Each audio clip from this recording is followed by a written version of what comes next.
The dark Iowa soil clung to Maya's leather boots as she adjusted her straw hat against the strong morning sun. 12 years old, with calloused hands and eyes that had already seen more responsibility than many people see in a lifetime. She checked the papers inside the worn-out folder for the third time, making sure everything was there. The technical specifications, the chosen models, the serial numbers her father preferred. 7 years. 7 years of strict saving, of giving up anything non-essential, of watching her father wake before the sun and go to sleep after the moon. 7 years to get to this moment when they could finally upgrade the cooperative's fleet of combine harvesters. The loan approval had come through the previous Friday, and Monday was the day they'd agreed to close the deal. But her father couldn't go. The back injury, a result of years of heavy lifting and a fall during the last harvest, kept him on absolute bed rest. Maya still remembered the doctor saying that any strain could make it worse. Her mother had to stay home to take care of him and the 5-year-old twins, who never stood still for a minute. That left her. The county bus rattled along the gravel road to the highway. Then it was another 40 minutes into the city.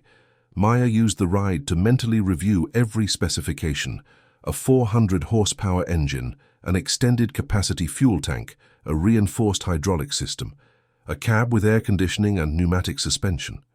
She knew the differences between the competing models by heart, the advantages of each brand, the weak points her father had taught her to spot. The dealership stood imposing on the main avenue, its gleaming glass walls and granite floors reflecting the ceiling lights. Maya took a deep breath as she pushed through the revolving door. The cold air conditioning was a stark contrast to the heat outside, and her footsteps echoed in the quiet space. 3 salesmen were chatting near the main counter. One of them glanced in her direction and nudged his colleagues. Maya kept walking, approaching the group with the folder tucked under her arm. That's when she appeared. The woman looked to be in her early 30s, dressed in an impeccable burgundy pantsuit, her high heels clicking on the floor, her hair pulled back in a perfect bun. The gold name tag on her chest read, Jessica, Thompson, sales manager. She crossed the showroom with decisive steps, but there was no welcome in her eyes. There was only judgment. Maya introduced herself, extending a hand that Jessica completely ignored. "The toy store is 3 blocks down, sweetie. I think you're lost." The words came with a condescending smile, the kind that doesn't reach the eyes. Maya felt the heat rise in her neck, but she kept her voice steady. "I'm not lost. I'm here to buy combine harvesters. My dad sent me to close the deal we discussed last week." Jessica's laugh echoed through the showroom. The other salesman moved closer, curious. One of them, a young man in a starched blue shirt, crossed his arms and smirked. "Combines? Do you even know how much a combine costs, kid? Did you bring the change from your piggy bank?" Maya gripped the folder tightly. Her father had taught her about dignity, about holding her head high even when others tried to put her down, but nothing had prepared her for this. "I have all the documentation right here. The loan was approved. It's for 20 units of the model." "20 units!" Jessica interrupted with another laugh. "This one." Louder. "Look, honey, I don't know what kind of game this is, but this is a serious business. We don't have time for children's pranks. Why don't you go home, take a shower, and come back when your parents can actually be here, okay?" The third salesman, older than the others, remained silent but did nothing to intervene. Maya looked around, searching for someone who might actually listen, but she found only looks of scorn or indifference. "Look at those boots," the young man in the blue shirt commented, pointing at Maya's feet. "Did you step in some cow manure? On your way here." More laughter. Jessica shook her head with false pity. "Sweetheart, we don't want to be rude, but you're getting our establishment dirty. These machines cost more than you'll make in 10 lifetimes. Now be a good little girl and leave before I have to call security." Maya felt her eyes sting, but she refused to give them the satisfaction of seeing her cry. She thought of her father, lying in bed in pain, trusting her. She thought of her mother, who had ironed her cleanest clothes for this trip. She thought of the 7 years of sacrifice. Without another word, she turned and walked toward the exit. Behind her, she heard Jessica comment loudly to her colleagues. "This is what happens when parents don't raise their kids right, sending a child to do a grown-up's job." The revolving door returned her to the heat of the street. Maya crossed the avenue to a small park on the other side and sat on a bench in the shade of a large oak tree. Her hands were trembling as she pulled the old cell phone from her backpack. Her mother answered on the second ring. "Mom, get all the official documents ready. Bank statements, the credit letters from the co-op, everything. And call the co-op president, ask him if we can borrow that new pickup truck they got last week." "What happened, honey?" Her mother's voice was filled with concern. "They sent me away without even listening. They laughed at me, Mom, but I'm coming back tomorrow, and I'm going to teach them a lesson they'll never forget." "Maya, maybe it's better if your father goes when he's feeling better, or I could—" "No," Maya cut her off, her voice firm despite the tears that were finally streaming down her face. "I'm going to handle this the right way." She hung up and sat there, watching the city move around her. A man was selling popsicles on the corner. An elderly woman dragged a shopping cart. Life was going on as normal for everyone else, while inside her something had changed. It wasn't anger she felt, it was determination. Maya opened the folder one more time and leafed through the documents. Each page represented years of hard work, of waking up early, of dealing with pests, droughts, and unfair prices. That money had her father's sweat on every cent. It had the nights her mother spent sewing clothes for extra income. It had the childhood she herself had given up to help on the farm, and those people had laughed at all of it. The sun was beginning to dip toward the west when Maya finally stood up. She walked to the bus station, bought a return ticket, and waited for the bus on an uncomfortable plastic chair. Her mind was already working on the plan for the next day.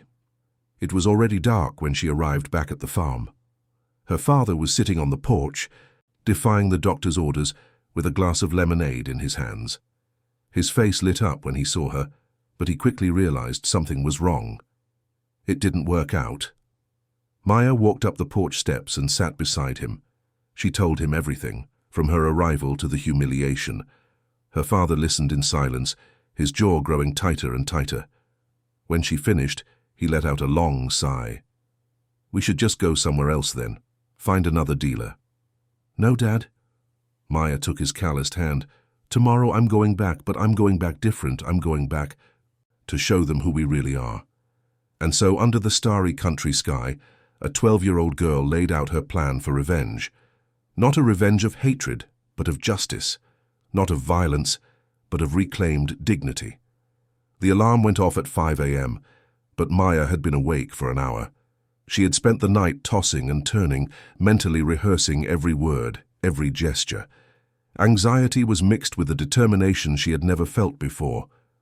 Her mother was already in the kitchen when Maya came downstairs. On the table, carefully arranged, were all the documents she had asked for.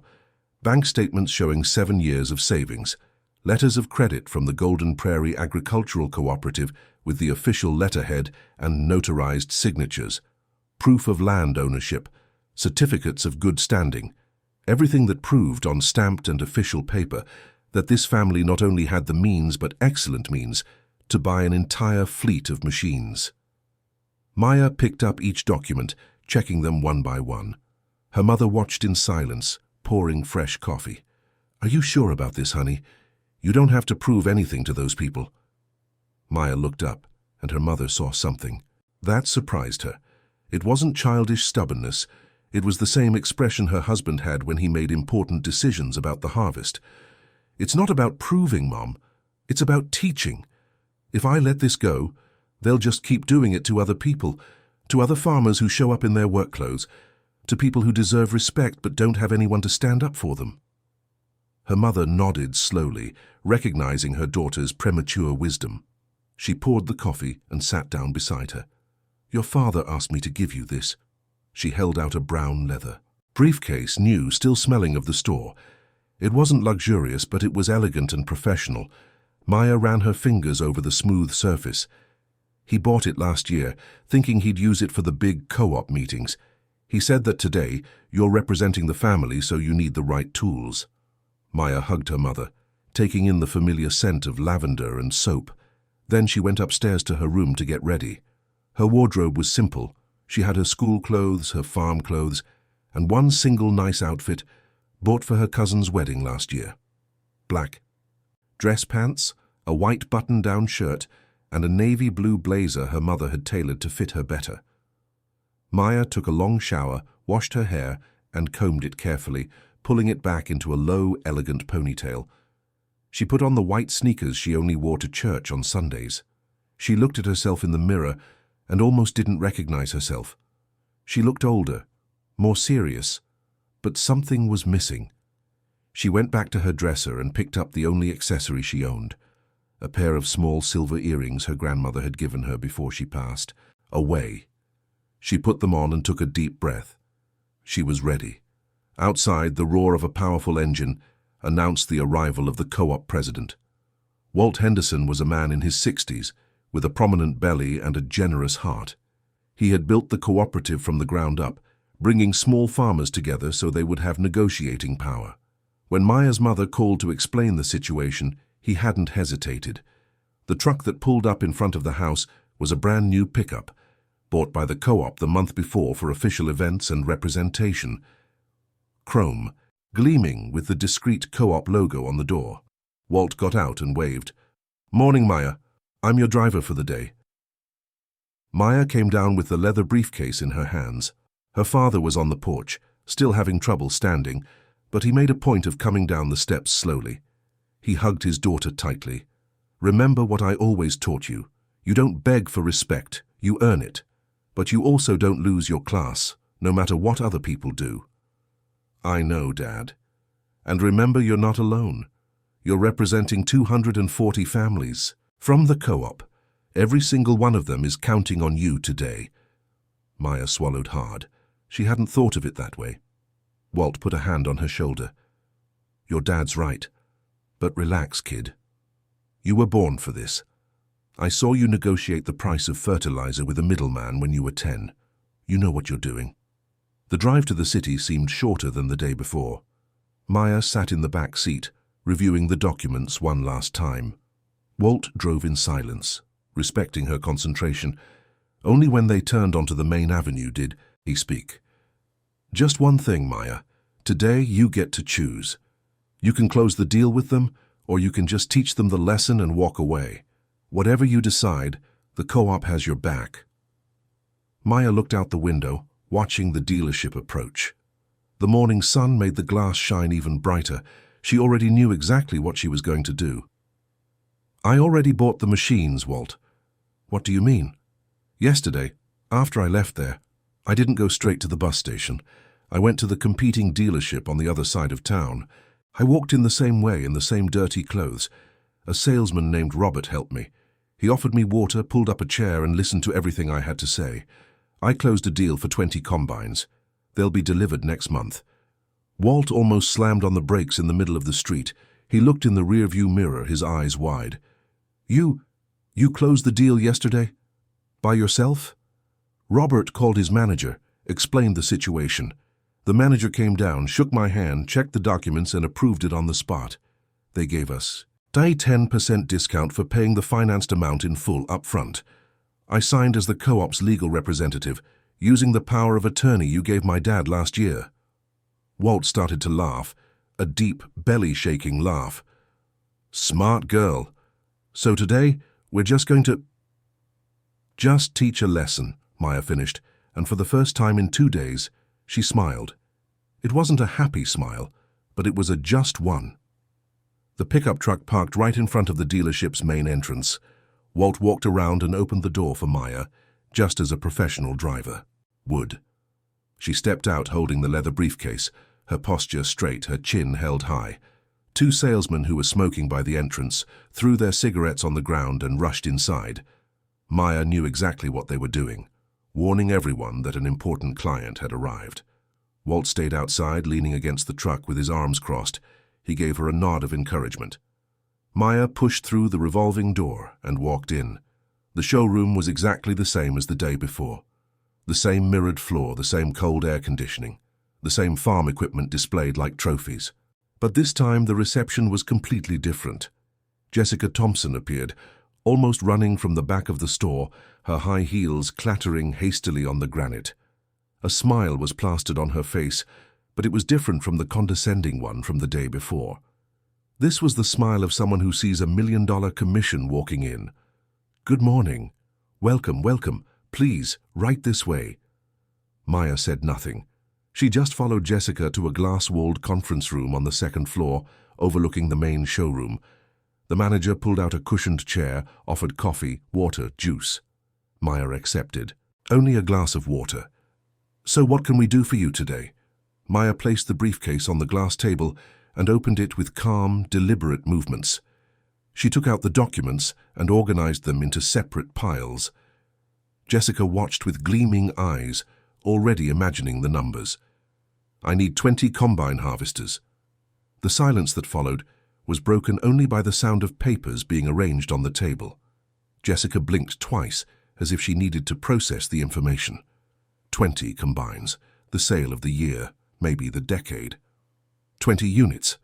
Yes, of course, absolutely. Jessica picked up a pen and a notepad, her hands trembling slightly with excitement. Which model are you considering? We have some excellent options in stock, and we can offer a special payment plan. Cash.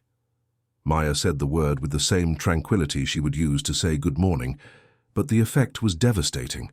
Jessica dropped her pen. On the showroom floor below, the young man in the blue shirt from the day before had stopped near the glass staircase, watching the meeting. Another, older salesman also drew near, curious. Cash, Jessica repeated, her voice faltering. You mean paid in full, all? At once. The total financed amount has already been approved by the cooperative, plus our 7 years of savings.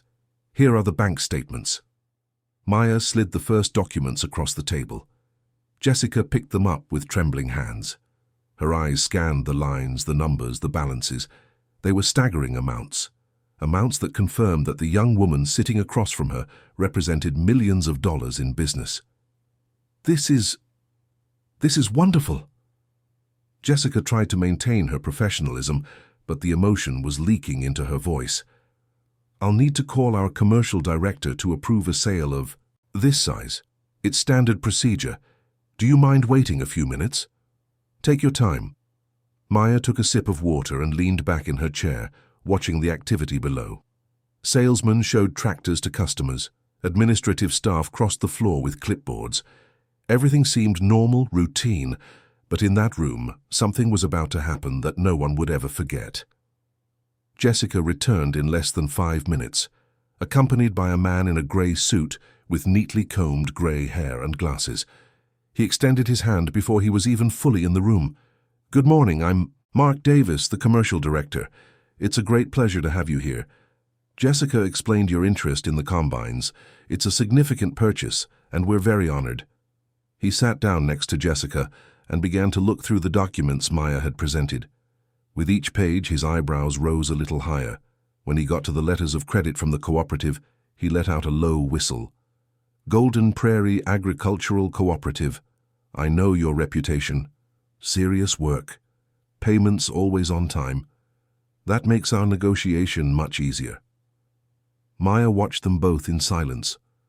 Jessica had opened a digital catalog on a tablet and was starting to show the technical specifications of the available machines.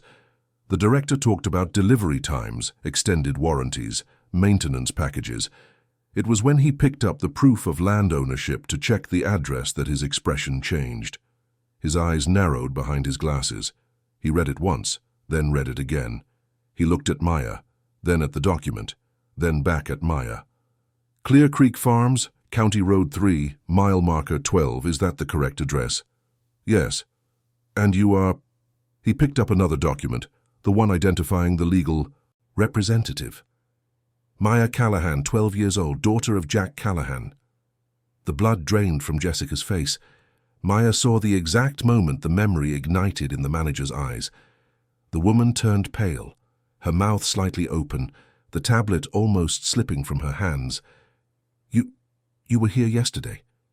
It wasn't a question. It was a statement filled with horror. The director looked from Jessica to Maya, confused. What do you mean, yesterday? Jessica, was she here yesterday? Why is there no record of her visit? Jessica couldn't speak. She just stared at Maya as if she were seeing a ghost. The young man in the blue shirt, who had come up the stairs and was now standing near the glass door of the room, also went pale. He remembered. Maya took another sip of water, savoring the moment. She let the silence stretch for a few more seconds before she spoke, her voice calm and controlled. Yes, I was here yesterday. I arrived around 10 in the morning. I came straight from the farm, so my clothes were dirty.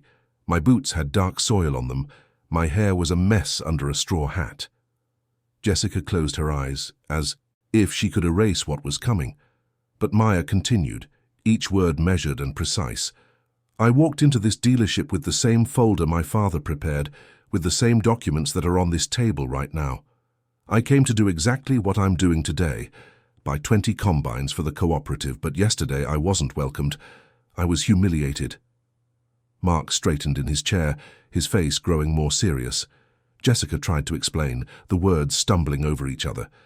I didn't know.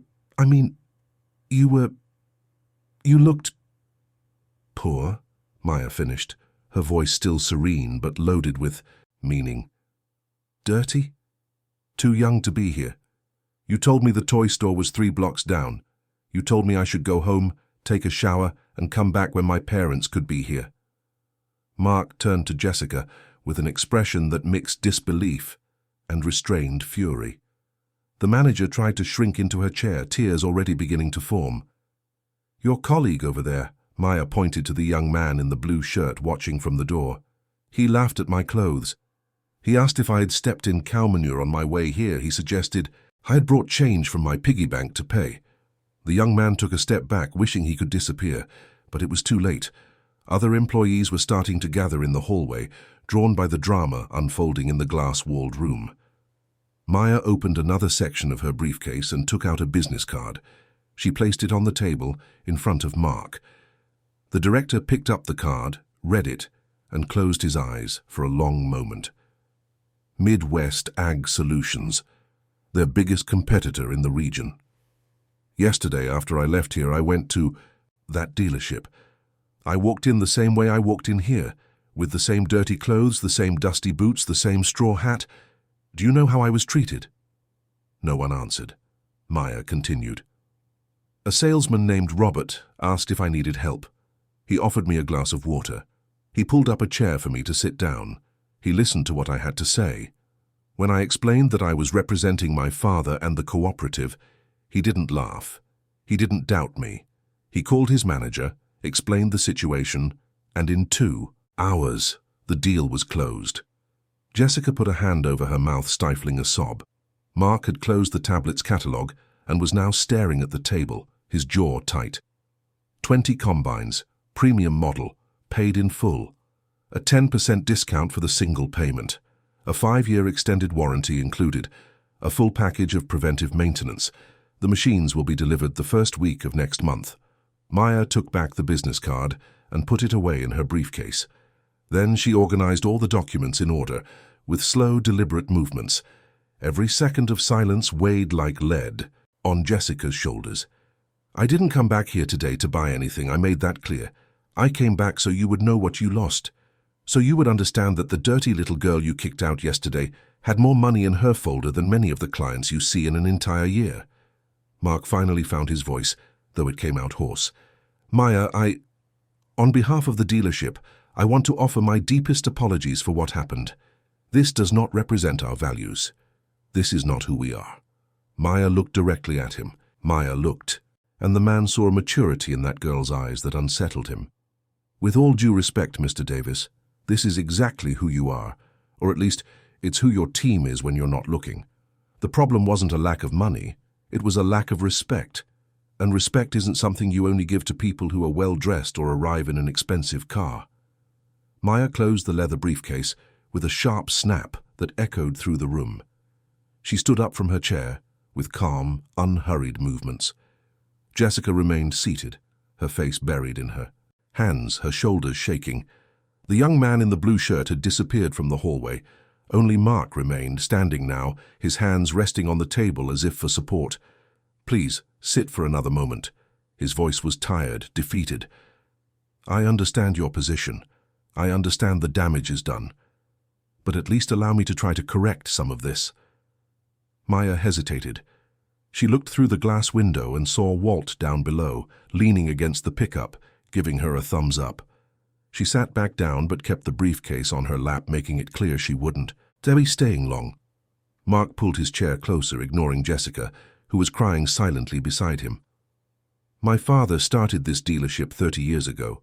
He started by selling tools in a 200-square-foot shop. He always said that the farmer was the most honest customer there was. Hard-working, true to their word, someone whose handshake on a deal was worth more than any signed contract." He paused, taking off his glasses to clean the lenses, but Maya sensed it was more to buy time and control his emotions. "We built all of this on that principle, respecting those who work the land. Understanding that sometimes a customer comes here straight from the fields and that their calloused hands are worth more than any imported suit. My father always personally served the farmers, no matter the size of their property or their purchase." Maya listened in silence. Mark put his glasses back on and looked directly at her. "He passed away 3 years ago, and maybe in the midst of the company's growth, we lost a bit of what he taught. That's not an excuse. It's an observation. And you, at 12 years old, just gave me the most important lesson I could possibly receive." Jessica finally lifted her face. The tears had smeared her perfect makeup. When she spoke, her voice was choked. "I have no excuse. None. I judged you by your appearance and your age. I was arrogant, condescending, and cruel. You didn't deserve that. No one deserves that." Maya looked at the woman. For a moment she almost felt pity. Almost. But then she remembered the mocking laughter, the cutting words, the public humiliation. She remembered how she had held back tears as she walked out, how she had trembled with shame and anger on the park bench. "An apology doesn't undo what was done," Maya said firmly. "And it's not just about me. How many other people have you treated like this? How many other farmers, workers, simple people who walked in here and were judged by the clothes they wore?" The silence that followed was the answer. Jessica lowered her head again. Mark sighed deeply. "You're right, and that change is starting now. But I need you to know there will be consequences, serious consequences." He looked at Jessica with an expression that left no doubt about what was to come. The manager understood and closed her eyes, accepting the fate she had dug for herself. Maya stood up again, this time determined to leave. Mark walked her to the door of the room. In the hallway, the employees who had gathered quickly dispersed, embarrassed. The news had already spread throughout the entire dealership. Everyone knew what had happened. On the glass staircase, Maya stopped and turned to Mark one last time. "My dad always says you don't measure a person's character by what they do when they're being watched, but by what they do when they think no one is looking.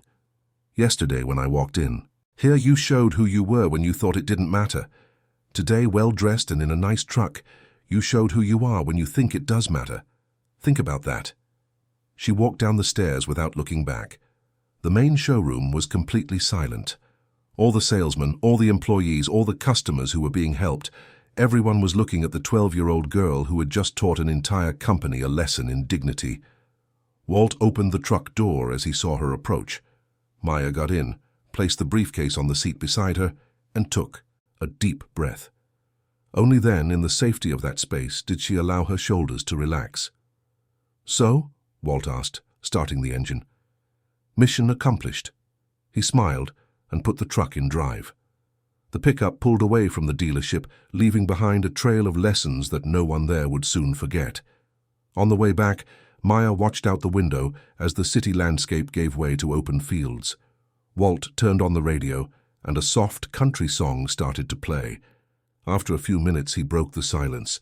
"You know, Maya, I've known Mark Davis for about 15 years. I've done business with his dealership a few times before we started working with Midwest Ag. He's a decent man. But decency at the top doesn't mean a thing if the team below doesn't share the same values." Maya nodded, still processing everything that had happened. "What do you think will happen to Jessica?" Walt shrugged, keeping his eyes on the road. "She'll probably be fired. A manager who scares away a multi-million-dollar deal because of prejudice doesn't have much of a future in the company. But you know what? Maybe it's for the best. Sometimes you have to fall down to learn how to get back up better." They drove on in silence for a few more miles. The paved road began to give way to gravel. It was almost noon when they saw the entrance to Clear Creek Farms. Maya's father was on the porch again, this time with her mother and the twins. When they saw the truck approaching, they all came down to the yard. Maya had barely gotten out of the truck when her younger brothers jumped on her, hugging her legs. "So, how'd it go, negotiator?" her father asked, his eyes shining with anticipation. Maya told them everything. Every detail, every word exchanged, every expression on Jessica's and Mark's faces. Her father listened intently, nodding at times. When she finished, he pulled her into a tight hug. "You did it just right, honey. You didn't lose your class, you didn't sink to their level, but you didn't let it slide either. I'm proud of you." Her mother discreetly wiped away a tear and invited everyone for lunch. Walt accepted the invitation, and soon the house was filled with conversation and laughter. The twins wanted to know if Maya had driven the truck. Her father joked that they would now have to officially appoint her as the family's commercial director. But amidst the joy, Maya couldn't completely shake the image of Jessica crying in that conference room. It wasn't pity, exactly. It was something more complex. The understanding that her actions had real consequences in other people's lives, even when those people had been cruel first. In the afternoon, after Walt had left and the twins were down for their nap, Maya sat with her father on the porch. The sun was beginning to set, painting the sky in shades of orange and pink. Her father lit a hand-rolled cigarette, something he only did rarely in moments of reflection. "You're thinking about her, aren't you?" Maya looked at her father, surprised. He gave a slight smile. "I know you, honey. You're thinking about the manager, wondering if you did the right thing." She nodded slowly. "She was cruel to me, Dad. But was I cruel back? I knew that what I was going to do could cost her her job. Does that make me just as bad?" Her father took a long drag and let the smoke out slowly, thinking about his answer. "You didn't go there to get her fired. You went there to teach a lesson. The consequence of her losing her job is her responsibility, not yours. She chose to treat you that way. You just chose not to let it go. There's a difference." He paused, watching the clouds move slowly across the sky. "You know, Maya, in life, you have to learn two hard things. One is knowing when to forgive. The other is knowing when not to let people walk all over you. The balance between those two is what makes the difference between being a pushover and being just. You were just." Maya let his words settle in her heart. Gradually, the weight she felt began to lift. She had done what needed to be done, not for revenge, but for justice. Not out of malice, but for dignity. And sometimes, she thought, watching the sunset paint the fields gold, sometimes teaching a lesson is the greatest act of kindness you can offer. The news spread through the small town with the speed that only gossip in small towns can achieve. At the bakery, the grocery store, the town square, the tables at the local diner, everyone was talking about the 12-year-old girl who had humbled the manager of the fanciest dealership in the region. The versions varied in detail, but the essence remained. A farm kid had taught some arrogant adults a lesson in morality. The day after the incident, when Maya went to town with her mother to get groceries, she noticed the stares. Some people pointed discreetly, others came up to greet her openly. Mrs. Peterson, from the fabric store, held her hand tightly. "Honey, you did what so many of us wish we had the courage to do. How many times are we treated poorly by people who think they're better, just because they have a degree or expensive clothes?" Maya smiled shyly, still not used to the attention. Her mother gently pulled her along, wanting to protect her from too much exposure, but it was impossible to go unnoticed. In line at the butcher counter, in the aisle at the grocery store, at the pharmacy, everyone wanted to talk, to congratulate her, to share their own stories of humiliation and prejudice. An elderly man, whom Maya recognized as the owner of a small farm on the outskirts of town, approached them as they were leaving the supermarket. "Young lady, I don't know if you know this, but what you did has echoed far beyond this town. My son-in-law lives in the state capital, and he called me this morning saying the story is all over social media. People are sharing it, commenting, saying you're an example of dignity." Maya's eyes widened. Social media? She barely used the old phone she had, and when she did, it was only to call her parents or look up homework questions. Her mother thanked the man and quickened her pace to the car. On the way back to the farm, she spoke in a worried tone. Maya, all this attention might not be a good thing. People will start to have expectations, to make up stories. You're still a girl. You can't carry the weight of the world on your shoulders. I know, Mom, I just did what I thought was right. I don't want to be famous or anything. But the attention didn't die down. 2 days later, a reporter from the small local newspaper showed up at the farm asking for an interview. Her father met him on the porch, still limping slightly from his injury, and got straight to the point. My daughter isn't giving any interviews. She did what she had to do, and now she wants to get back to her normal life. School, helping on the farm, being a kid. The reporter, a young man with round glasses, insisted, "But Mr. Callahan, her story is inspiring people. There's an important conversation happening about class prejudice, about how we treat rural workers, about respect. Her voice matters." Jack shook his head firmly. Her voice has already spoken. She spoke when she walked into that dealership, when she was humiliated, and when she went back to teach a lesson. That's more eloquent than any interview. Now, with all due respect, I need to ask you to leave my property. The reporter left, but the story didn't die. Without a direct interview, he published an article based on third-party accounts, with the headline, "12-year-old girl teaches luxury dealership a lesson in dignity." The article went viral, shared in farming groups, on parenting pages, and in forums about respect and prejudice. Meanwhile, inside the dealership, the consequences of the episode were unfolding inevitably. Mark Davis had spent a sleepless night, replaying every word Maya had said in his head. In the morning, he arrived at work an hour early and called an emergency meeting with all employees. The training room was full. Salespeople, administrative staff, mechanics from the service department, receptionists. Everyone knew why they were there. Jessica was sitting in the back, her eyes swollen, wearing minimal makeup, her posture slumped like someone who has already accepted defeat. Mark began without preamble. "You all know what happened. A potential client, a 12-year-old girl representing one of the most respected cooperatives in the region, was humiliated and kicked out of this establishment. We lost a multi-million-dollar sale. But that's the least of it. We lost something much more valuable. We lost the trust of an entire community." He walked around the room, looking each employee in the eye. "My father built this company on a simple principle. Respect the farmer. It doesn't matter if they arrive in a tractor or a Mercedes, if they're wearing overalls or a suit, if they want to buy a single bolt or a fleet of machines. Respect is basic.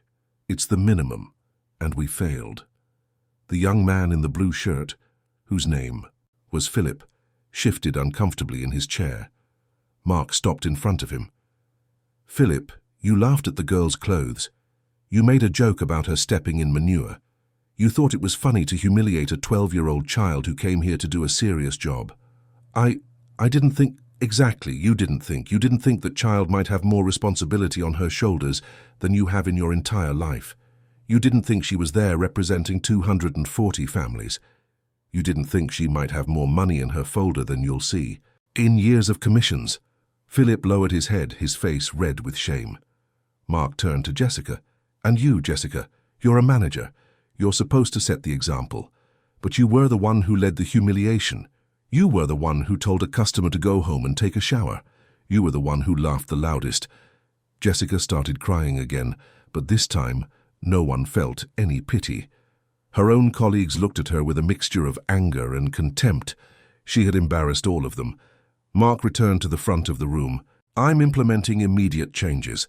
First, mandatory quarterly training on customer service with an emphasis on empathy and respect. Second, any employee caught discriminating against or humiliating a customer for any reason, appearance, age, social class, anything, will be fired for cause on the spot. No second chances. Third, we are establishing a direct complaint line that will come straight to me." He paused, letting the weight of his words sink in. "As for you, Jessica," Mark looked directly at her, "you're fired for cause. There is no negotiation. You can collect your personal belongings now." The room fell completely silent. Jessica didn't react as if she had been expecting it. She stood up slowly, her legs shaky, and left the room without looking at anyone. The sound of the door closing echoed like a final sentence. Philip, you get a second chance only because you weren't the one who started it, but you're on a 6-month probationary period. One mistake, a single lapse in conduct, and you're out too. Philip nodded vigorously, relieved not to have lost his job. The meeting ended on a heavy note. The employees returned to their posts in silence, each reflecting on their own attitudes. Mark remained, alone in the room for several long minutes, looking out the window at the street traffic. His cell phone rang. It was an unknown number. He answered. "Hello, Mark. This is Walt Henderson from the Golden Prairie Cooperative." "Mr. Henderson!" Mark's tone immediately became respectful. "How are you?" "I'm well. Calling to give you some news. Maya told the whole co-op what happened. Her story at both your dealership and at Midwest Ag. And you know, Mark, the folks here were impressed with your reaction, with the fact that you fired the manager, that you took charge of the situation." Mark didn't know if this was good or bad. He waited for Walt to continue. "So we decided to give you a chance. The co-op's next fleet upgrade, 3 years from now, we want to negotiate with you. If you maintain the standard of respect you've promised, if we don't hear any more stories of discrimination, the business is yours." Mark felt a tightness in his chest, an emotional swell. "Mr. Henderson, I don't know what to say. Thank you so much. I swear you won't regret it. Don't thank me, son. Thank Maya. She's the one who pleaded. She's your case here. Said you seemed sincere in your remorse. Said everyone deserves a second chance, even those who make a big mistake." After he hung up, Mark stared at the phone for a long time. A 12-year-old girl, humiliated in his establishment, was defending him, giving him a second chance, showing a generosity that he, a 40-year-old man, wasn't sure he would have had in the same situation. He grabbed his car keys. There was something he needed to do. The sun was already beginning to set when Mark Davis's truck turned onto the gravel road leading to Clear Creek Farms. He had never been there before, but he knew the place's reputation. Well-tended land, consistent production, one of the most respected properties in the cooperative. Even so, he wasn't prepared for the simple beauty that revealed itself as he passed through the wooden gate. Cornfields stretched out on one side, the crop rippling gently in the afternoon breeze. On the other, a green pasture where a few dairy cows grazed peacefully. The main house, made of exposed brick with a wide porch, sat in the center of the property, surrounded by fruit trees and a well-kept garden. Chickens pecked freely in the yard. It was a piece of hard-working, honest America, producing the food that fed the country. Mark parked near the porch. Before he could even get out of the truck, the front door opened. Jack Callahan, still with a slight limp, came out to see who had arrived. He recognized Mark immediately, and his expression grew cautious. "Good afternoon, Mr. Callahan." Mark got out of the truck, his hands nervous. "Sorry to show up unannounced. I needed to talk to you all, with Maya, if she's willing to see me." Jack studied the man for a long moment. Then with a nod he invited him up. "Come on in, I'll get the girl." The house inside was simple but welcoming. Dark wood furniture, a floral print sofa, crocheted curtains on the windows. Family photos on the walls told the story of these people.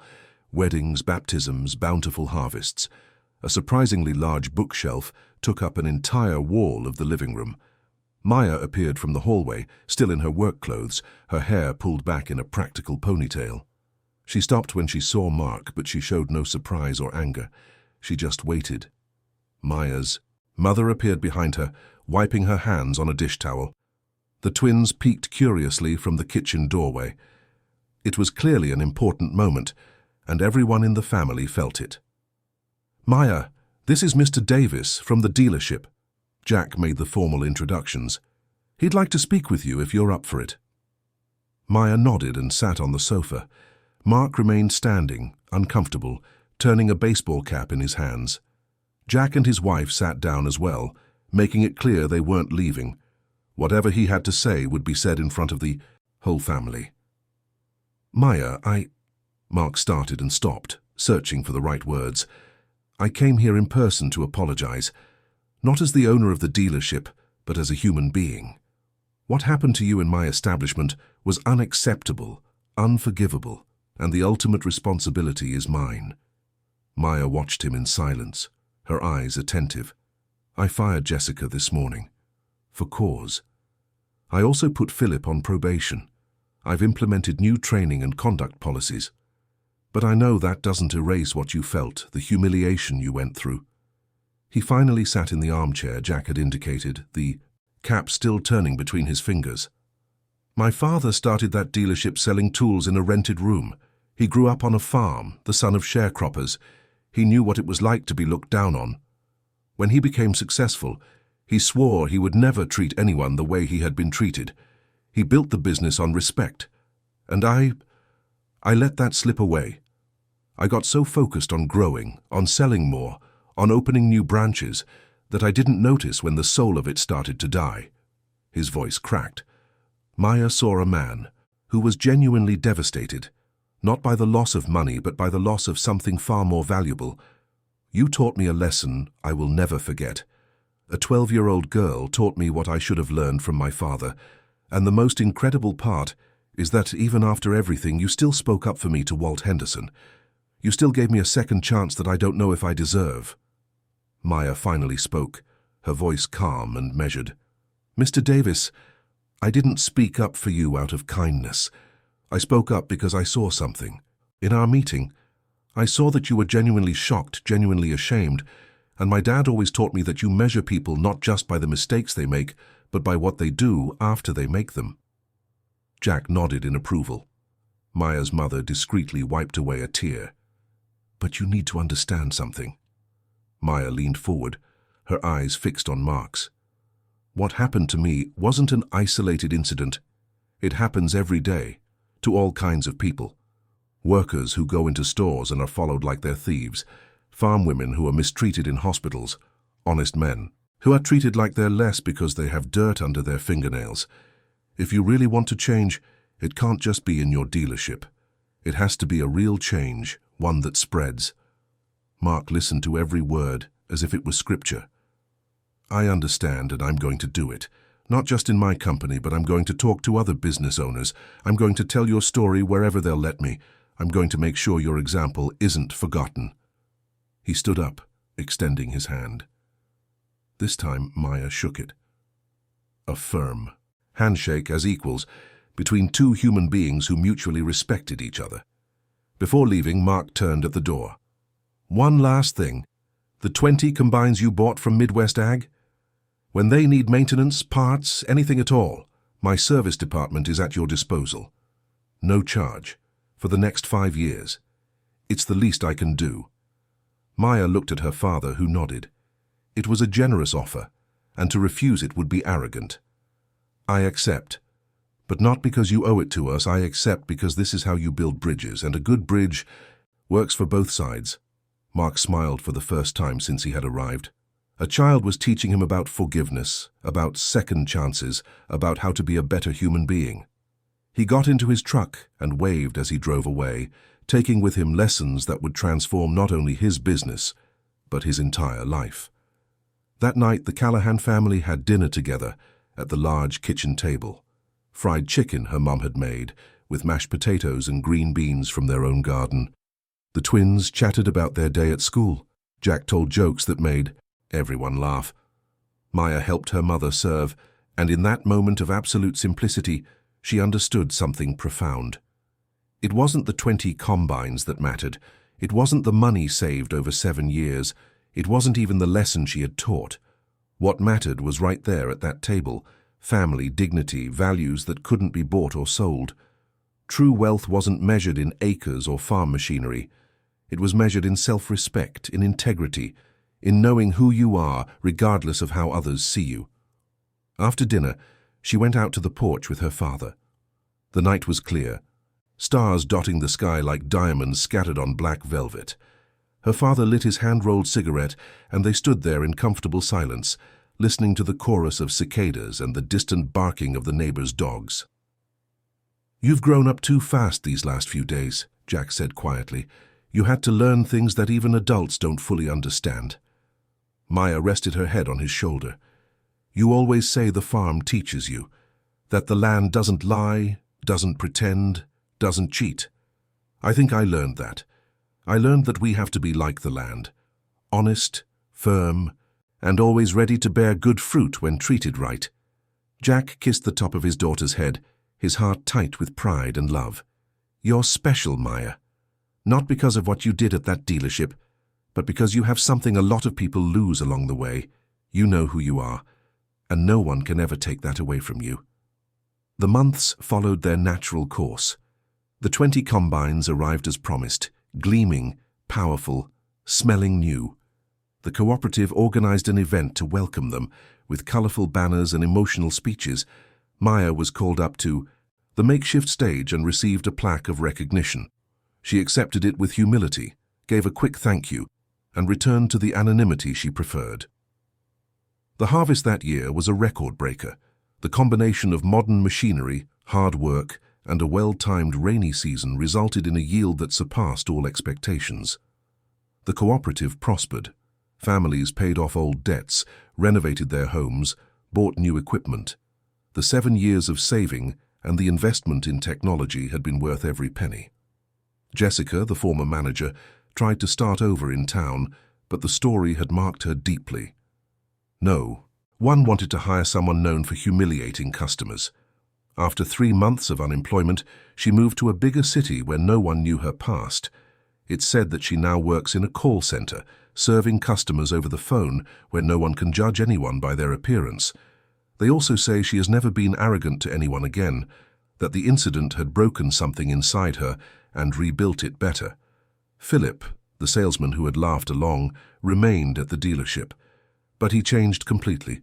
He became the most attentive of the staff, especially with simpler customers.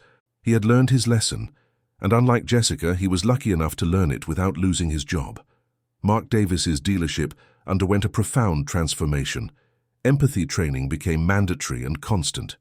He hired a consultant specializing in human-centered service. He printed and framed a quote that now decorated the main wall of the showroom.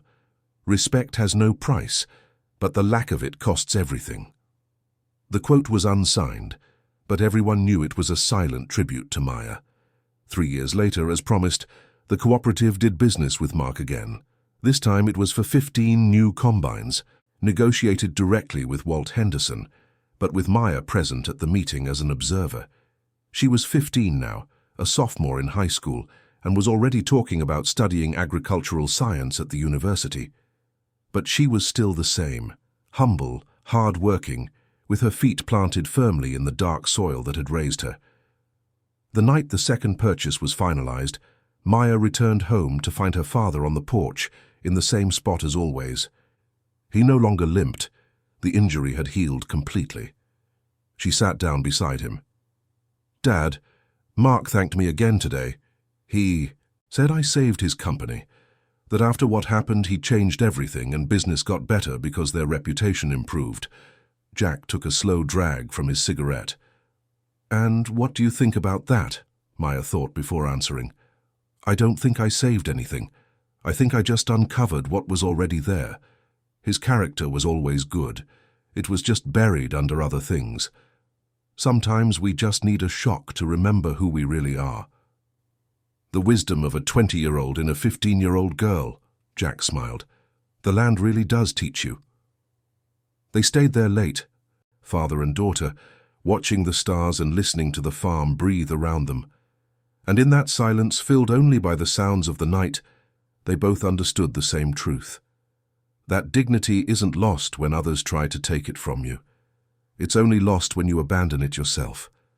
And as long as Maya Callahan kept her feet on the ground and her heart in the right place, no one could ever take from her what truly mattered. End of story. If Maya's journey touched your heart, if you felt the strength of dignity earned through honest work and self-respect, know that we have many other stories that celebrate the values that truly matter.